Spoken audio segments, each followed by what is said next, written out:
Assalamualaikum warahmatullahi wabarakatuh. Bismillahirrahmanirrahim. Alhamdulillahirabbil alamin. Wassalatu wassalamu ala asrofil anbiya'i wal mursalin wa ala alihi wa ashabihi ajma'in.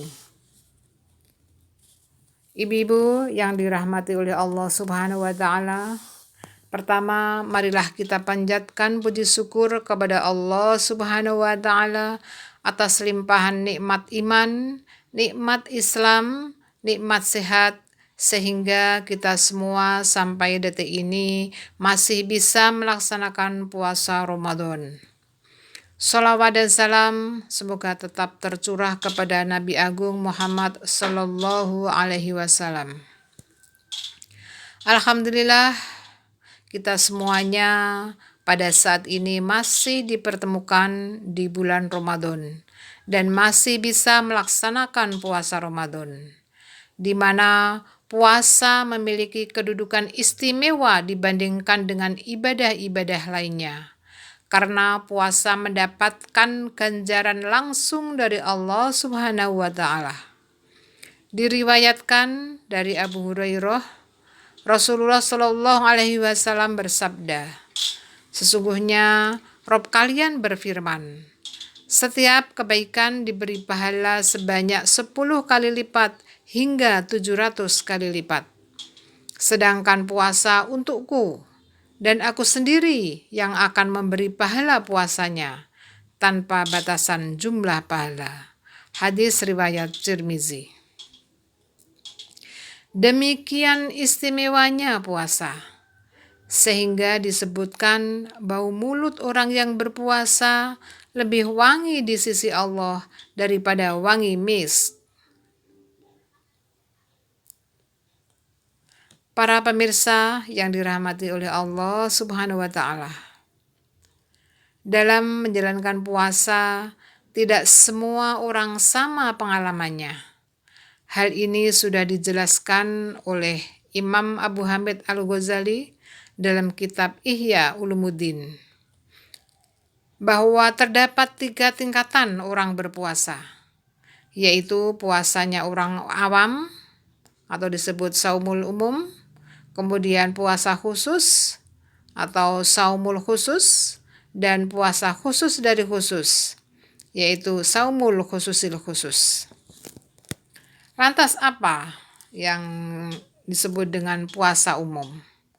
Puasa umum adalah puasanya orang awam.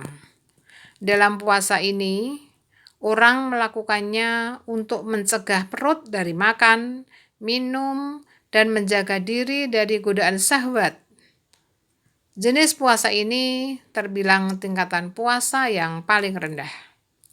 Alasannya adalah orang melakukan puasa hanya sekedar memenuhi persyaratan dalam ibadah ini, yaitu menahan lapar, haus, dan bersetubuh suami istri di siang hari.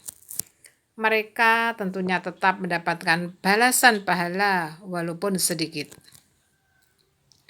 Umat Islam mestinya senantiasa berhati-hati menjaga puasanya agar tidak hanya sekedar rutinitas semata atau sekedar menggugurkan kewajiban. Karena Rasulullah Shallallahu Alaihi Wasallam bersabda, "Kamin so'imin laisa lahu min siyamihi ilal ju' wal atos." Berapa banyak orang yang berpuasa, akan tetapi tidak mendapatkan ganjaran apapun, kecuali hanya lapar dan haus. Hadis riwayat Ibnu Majah. Kemudian tingkatan yang kedua adalah puasa khusus. Dalam puasa khusus, orang yang berpuasa tidak hanya sekedar menahan diri makan, minum, dan bersenggama, namun dia juga mempuasakan indera dan alat geraknya dari melakukan berbagai hal yang dilarang dalam agama. Pendengaran, penglihatan, ucapan, hingga gerak tangan dan kaki diusahakannya agar tidak sampai melakukan tindakan maksiat. Dalam Ihya Ulumuddin, Imam Al-Ghazali menyebutkan bahwa puasa khusus ini adalah puasa orang-orang yang soleh. Untuk masuk ke dalam tingkatan ini, seorang muslim mesti menjauhkan diri dari 6 perbuatan. Perbuatan tersebut adalah yang pertama, menahan diri dari melihat dan memandang segala hal yang dicela dan dimakruhkan yang dapat membimbangkan dan melalaikan hati dari mengingat Allah. Kemudian yang kedua, menjaga lidah dari perkataan sia-sia seperti mengumpat, berbohong, berkata keji, ucapan yang dapat merenggangkan persaudaraan, ucapan kebencian, atau mengandung riya. Kemudian yang ketiga, menjaga pendengaran dari mendengar kata-kata yang tidak baik. Ucapan yang haram diucapkan, haram pula untuk didengarkan. Yang keempat, menjaga anggota tubuh yang lain dari perbuatan dosa. Ini mulai dari tangan dan kaki atas segala yang makruh. Juga mencegah perut untuk mengkonsumsi hal-hal yang subhat waktu berpuasa. Tidak ada artinya puasa jika kemudian berbuka dengan makanan yang haram.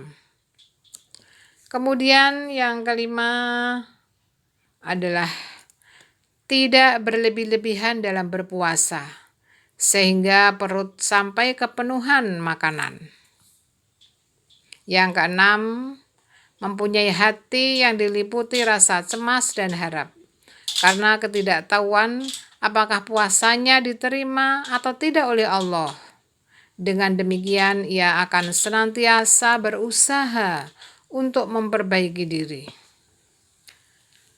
Para ibu-ibu majelis tabligh yang dirahmati oleh Allah Subhanahu wa taala, itulah 6 perbuatan yang hendaknya dijauhi apabila kita menginginkan puasa kita berada di dalam tingkatan puasa khusus.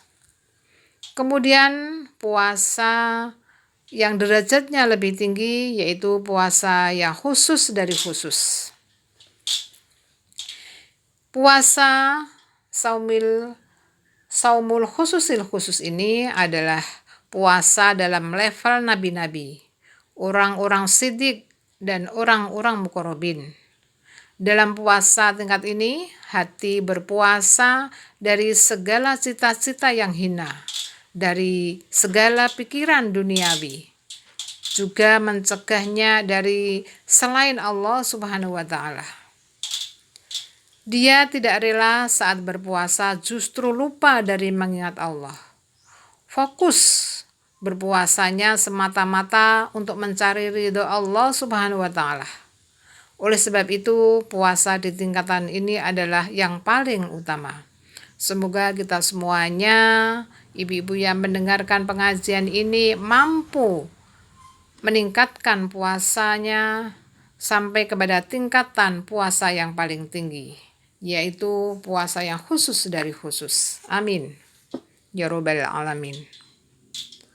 Ibu-ibu yang dirahmati oleh Allah Subhanahu wa taala, semoga kita semuanya mampu meningkatkan puasa dalam kategori puasa umum, ke dalam puasa khusus, dan puasa yang khusus dari khusus. Mari kita selalu belajar dan berdoa dalam meningkatkan kualitas puasa, sehingga derajat takwa bisa kita raih di bulan Ramadan ini. Amin, amin, ya Rabbal Alamin. Demikian yang kami sampaikan. Nasrun minallah wa fathun qarib. Billahi taufiq wal hidayah. Wassalamualaikum warahmatullahi wabarakatuh.